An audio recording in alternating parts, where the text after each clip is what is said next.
Many monuments have been built, but only 7 made the list of wonders. But why only 7? Who chose them? And what made them so wondrous? To understand that, we need to understand the wonders of the ancient world, and we will need the map of the Mediterranean Sea. And our first wonder is the Great Pyramid of Giza. The Pyramid of Giza is actually part of a big site, but the wonder is the Pyramid of Khufu. It was said to be built by trained workers and not slaves as they claim they did. It was built for the man Khufu, a pharaoh, by his viziers. The architect is really intricate. Khufu asked them to make a structure and they did, but why is it a wonder? It's because of the massive blocks they used, and without modern technology, it is a mystery how it was made. Maybe aliens. Our second wonder is the Hanging Garden of Babylon. The main thing is was it even real? We still don't know because we have no architectural proof, just poetic writings, poetic creations.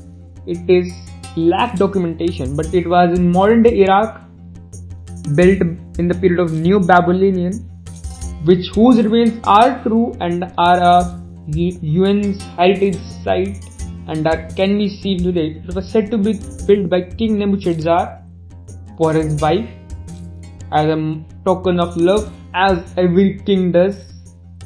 But it was designed by Berossus, a Greek architecture in the 3rd century BCE, and it got its fame by the Greeks.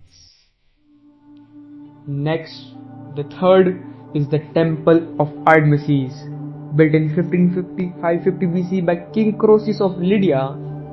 Its immense scale, each column around 120, of them 60 feet.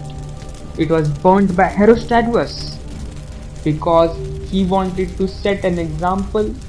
He was crazy and wanted his name in history at any cost. It worked. On the same day, Alexander the Great was also born, and these are the remains of the temple.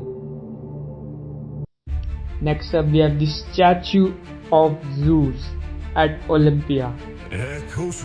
It's made of complete marble at 41 feet tall. It was beautiful. He had a scepter with an eagle and a figure of knight symbolizing victory. If you don't know Zeus, he is the Greek god's god, or god of thunder and lightning. Really powerful. His statue was moved to Constantinople, modern day Istanbul, and said to be destroyed during a transportation, and this is what remains of it. Next up, we have the Mausoleum. The Mausoleum at Halicarnassus. The Mausoleum means any large tomb, famous tomb. It stood at 45 meters and was built for this guy, Mausolus. And I have no idea if these words similar, but was destroyed in an earthquake in 1494 AD. Next up, we have the Colossus. The Colossus of Rhodes was a statue, giant, 33 meters. It was made by chairs of Lindos, also Greek, in 282 BCE. It was to symbolize the Helios, the Greek god of sun, and was also destroyed in an earthquake. Next up, we have the last Lighthouse of Alexandria. It stood at around 130 meters. It was the tallest, for many centuries, was tallest man-made structures in the world. It was built around 280 BCE by Ptolemy the First and designed by Greek architect again, and was also destroyed due to many earthquakes. The Greeks, they basically made everything because their civilization has been around for a really long time, and the references have been made by them only. First is the Philo of Byzantium. In his books, approximately 50,000 Greek manufacturers survived around that period, and among these there is a curious work on the 7 wonders of the world about him. Next up, we have Herodotus, who wrote a book called the Histories, where he referred to many of these monuments.